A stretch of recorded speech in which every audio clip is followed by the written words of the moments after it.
Well, happy game day morning, good people. Mark Holmes here, and as always, I want to say thank you all for watching, commenting, subscribing, and being part of the Joe Boo Sports Report.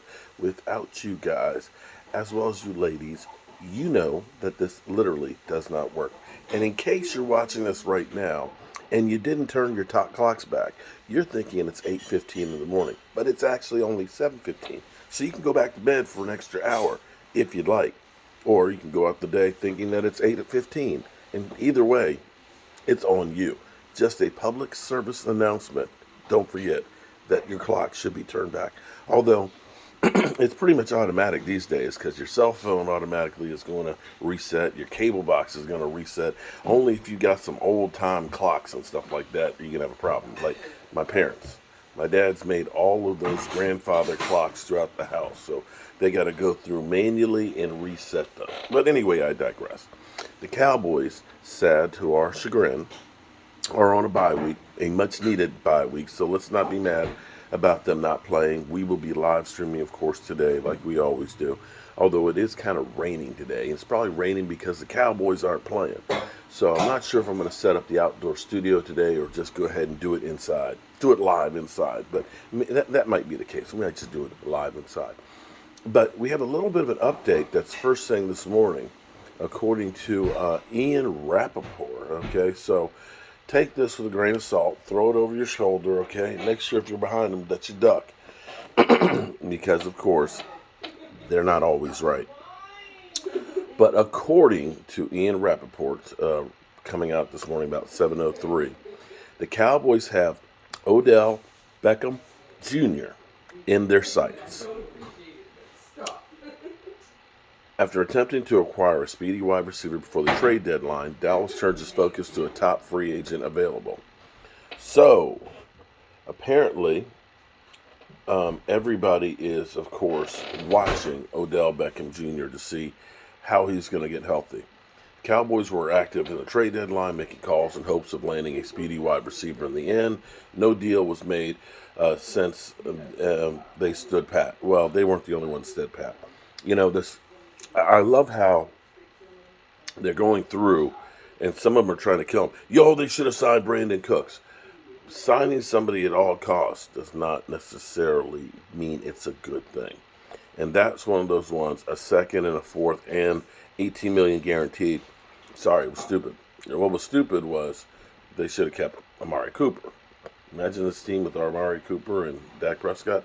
But be that as it may, I'm not mad that they didn't sign Brandon Cooks. I didn't look at Brandon Cooks as a guy that's going to say he's going to get us over the top. We're now instantly a Super Bowl team.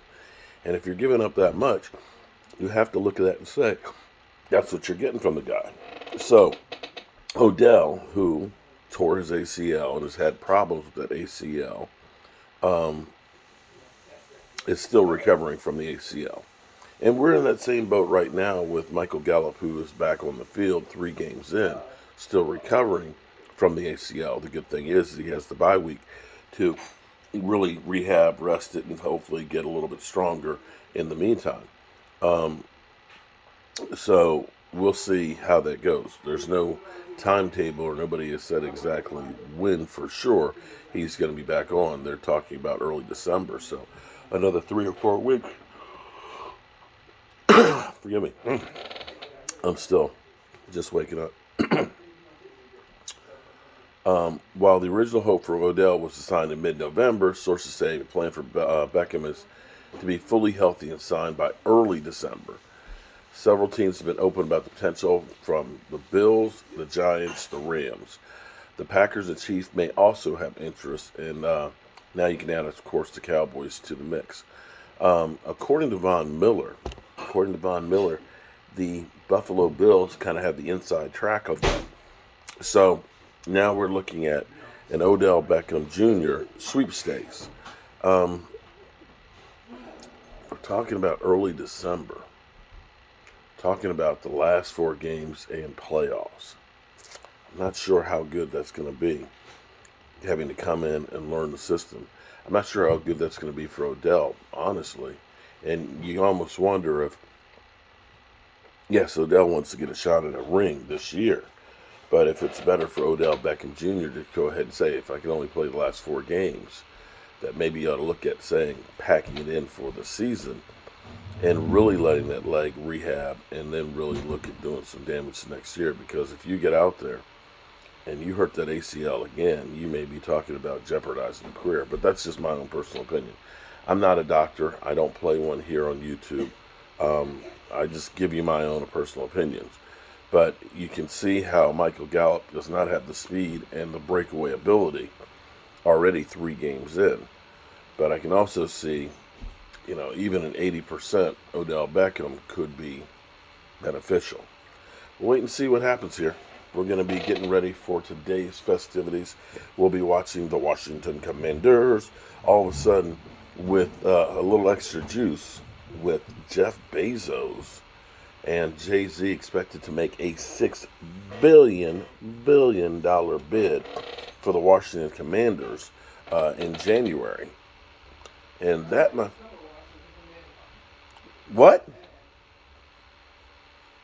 Did she just say she might become a Washington Commander? Sounds like a mixed marriage to me. I'm looking for a new love, baby. A new love. Yeah. That was a that was a joke there, because she's actually been a Washington fan there, and for a second she was a Nnamdi Asomugha fan with the Eagles. Not an Eagle fan, a Nnamdi Asomugha. So it wouldn't be the first time, but I'm staying true to my Cowboys. But yeah, they're supposed to put in a $6 billion bid. I think they just kind of said, well, they say 5.6. Look, let's just put it all on the table. We don't want to have to negotiate. Let's just go ahead and give them $500 million more than this fixer-upper's worth, and just get the deal done and be done with it. So if you want the Washington Commanders, you better shit or get off the toilet, or watch the pipes overhead. So we'll see you guys game day here. We'll be watching everything, because again, there's a lot of great games that are important as far as the playoff chase goes. You got Tampa Bay versus the Rams, which of course is one of those teams will be getting up off the mat. The other one may be getting buried. So we got that. We got the Commanders versus the Vikings. And this is one of those ones. Are the Vikings for real? Have the the Commanders turned themselves around? Don't know. But it is conceivable if the Washington Commanders win this one, you could see a first in the NFL. Having 4 teams from the same division make the playoffs. Now that would be something. From the NFC least back to the NFC beast. I'm Mark Holmes, and well, I hope you're having a great game day. Peace.